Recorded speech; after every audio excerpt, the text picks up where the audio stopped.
Tonight, warning to drivers, a rash of vehicle thefts in Fort St. John. Earthquake, a 4.1 magnitude quake rattles the Peace region. And trade war heats up. The U.S. looks to add tariffs to steel and aluminum.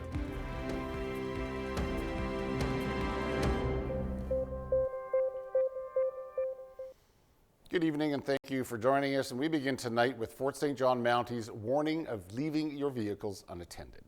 6 vehicles have been reported stolen since Friday, and many, police say, are crimes of opportunity. Residents taking to social media this morning asking the community to be on the lookout. Among the stolen vehicles, 2 white Ford F-350s, one of them taken from the yard of a local welding company. And a 2013 black GMC Terrain was also stolen from the back alley of a cafe on 100th Avenue. Mounties are asking residents not to leave their cars running unattended with the keys inside. In 2 of the incidents, police say keys were left inside cars. RCMP providing best practice tips to avoid being victims of a vehicle warm-up theft. And they include using a remote starter or staying with your vehicle as it warms up. Police reminding drivers to use a steering wheel lock, never leave children or pets in the car, and remove garage door openers from your vehicle. An investigation into the thefts remains ongoing. Residents are also being encouraged to report all thefts and suspicious activity to police. An earthquake struck the Peace region Saturday night. Earthquakes Canada says it happened at 6:30 p.m. 62 kilometers west of Fort St. John. The earthquake hit a depth of 7 kilometers. Its magnitude registered 4.1 on the Richter scale. Earthquakes of a similar magnitude also occurred in the region in October and April of last year, and they were both caused by energy companies. According to BC energy regulators, there's no report of any damage. The city of Fort St. John and Dawson Creek are considering opting out of the province's short-term rental agreement. The act requires municipalities to regulate housing supply to create more long-term rentals. However, local governments can request an exemption if the community's rental vacancy rate is 3% or higher. Well, in 2024, Dawson Creek's vacancy rate was 1.2%, a decrease from 5.4% the previous year. The city says despite not meeting the threshold, an interim housing needs report found no new housing units will be needed for the next 20 years. City officials attribute the drop in vacancy rates to the construction of the new hospital, with workers taking up temporary residency during construction. And in Fort St. John, the rental vacancy rate was 5.7% in 2023 and 6.8% in 2024. Council has until March the 31st to decide and request an opt-out. If granted, the exemption would be effective from November the 1st to October 31st of 2026. The Short-Term Rental Act was implemented by the province to combat the increasing cost of renting in British Columbia. The goal is to restrict rentals to companies like Airbnb and instead provide affordable housing to British Columbians. And staying in Dawson Creek, the city will amend the latest draft of its 5-year budget plan to reflect a decrease in provincial funding. The Peace River Agreement grant has been decreased by just over 2% or more than $400,000. Last year, the city received just shy of $17 million from the agreement. The money is part of a 20-year deal between the province and governments within the Peace River Regional District. It allows for funding for capital projects, including the improvement of infrastructure, support of local industry, and community services. The fund makes up 60% of the City of Dawson Creek's capital budget and 40% of its operating budget.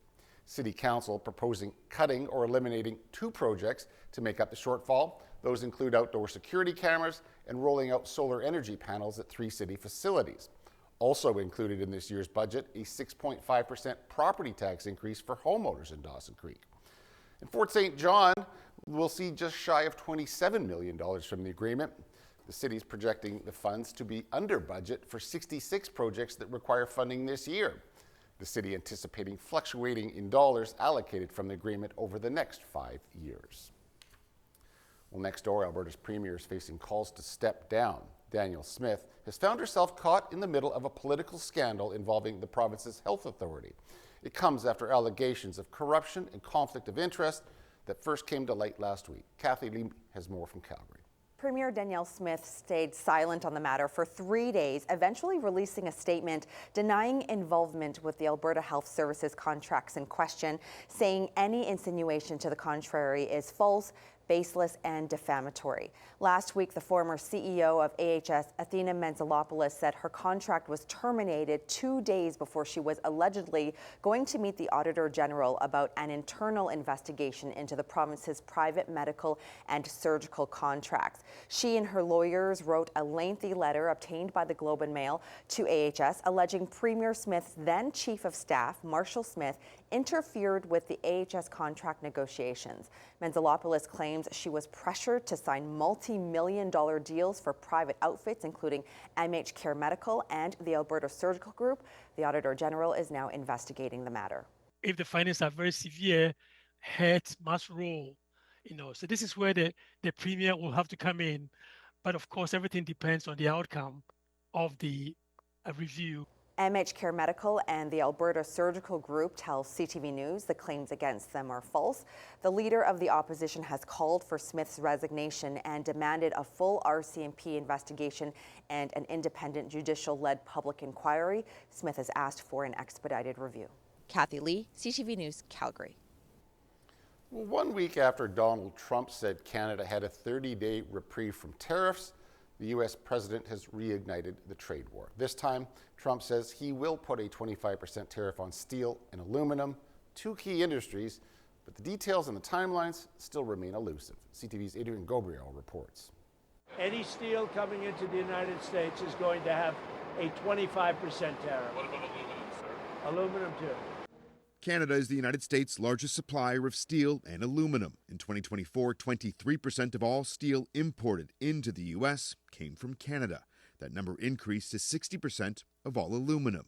Industry insiders say sweeping U.S. tariffs will deliver a crushing blow on both sides of the border. We think the suggestion of putting tariffs on Canadian steel at 25% is egregious, and we actually have a strong track record to prove that. So let's hope that's what our government is doing as we speak. Federal opposition leaders have been quick to condemn Trump's plans. We will retaliate in kind with matching tariffs on American aluminum and steel, all of the proceeds of which will be given back to our steel and aluminum industry. But we can't be vulnerable to the whims of a president who wants to attack one of his closest allies. In 2018, the previous Trump administration hit Canada with tariffs on steel and aluminum.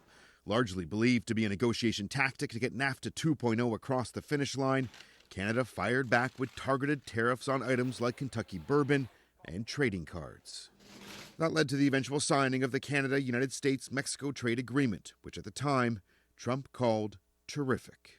And we got there. It's great for all of our countries. Everybody understands that we are better together as a continent, the United States, Canada, and Mexico. And in fact, we have a trade deal, which is supposedly the best trade deal ever negotiated. With the scars of the past top of mind for the entire Canadian steel and aluminum sector, many today are pleading for restraint. Adrian Gabriel, CTV News, Toronto. And from a local standpoint, Conuma Resources saying the immediate impact on tariffs is not a concern. Conuma mines coal in the Peace region for the purpose of making steel, and CEO Brian Sullivan says the company doesn't sell coal directly to the United States. He says where they will feel it is when they purchase large-scale mining equipment if Canada retaliates with tariffs of our own. Sullivan says the concern they have going forward is if the price of steel and aluminum goes up on a global basis.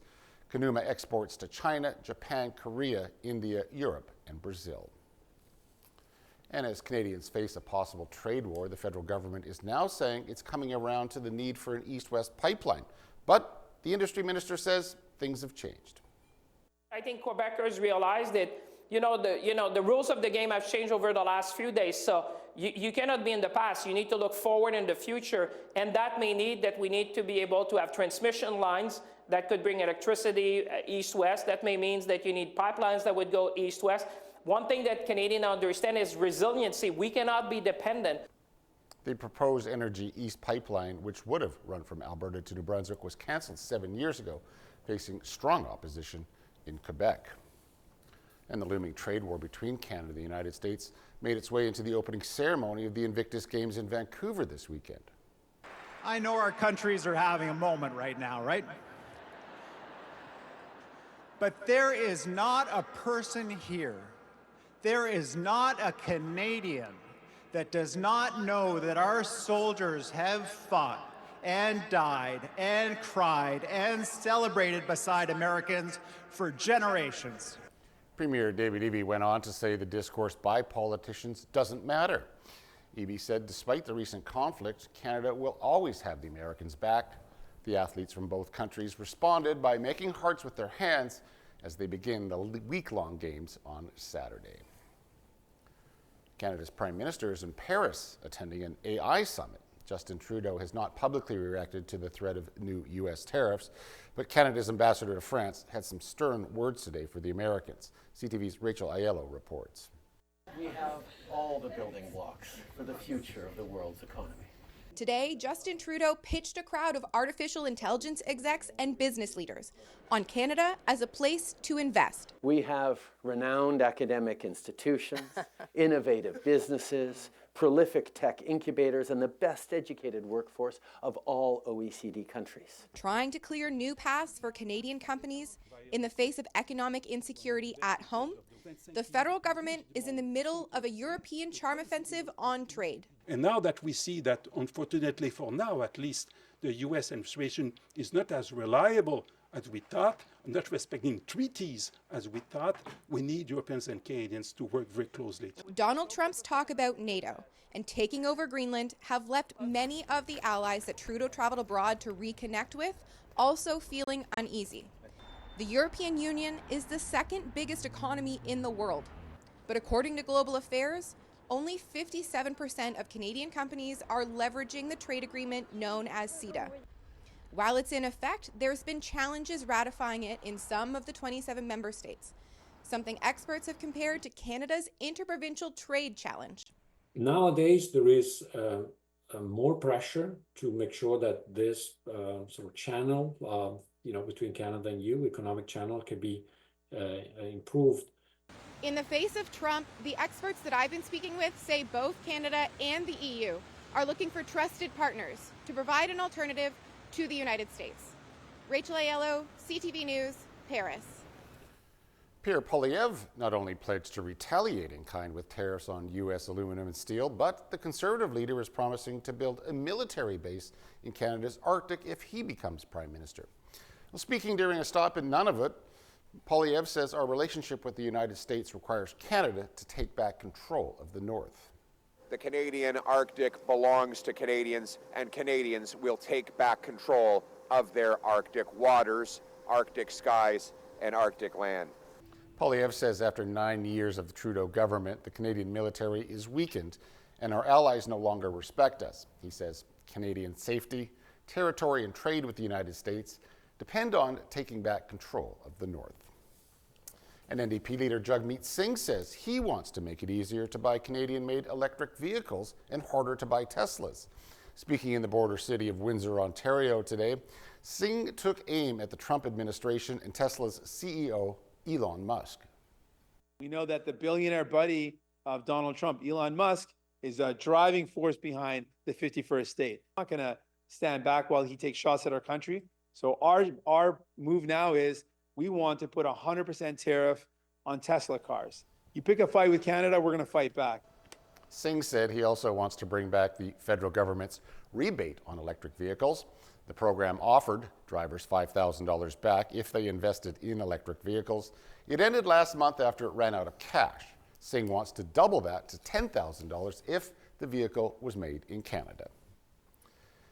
And retaliatory tariffs from China are kicking in today on some U.S. exports. China has imposed 15% levies on American coal and liquefied natural gas. The country has also placed a 10% tariff on American crude oil, agricultural machinery, and some vehicles. The move is in response to Washington's 10% levy on all Chinese goods, which also took effect today. All right, please do stay tuned. I'll be right back with weather, but as we head to break, here's a look at today's closing market numbers.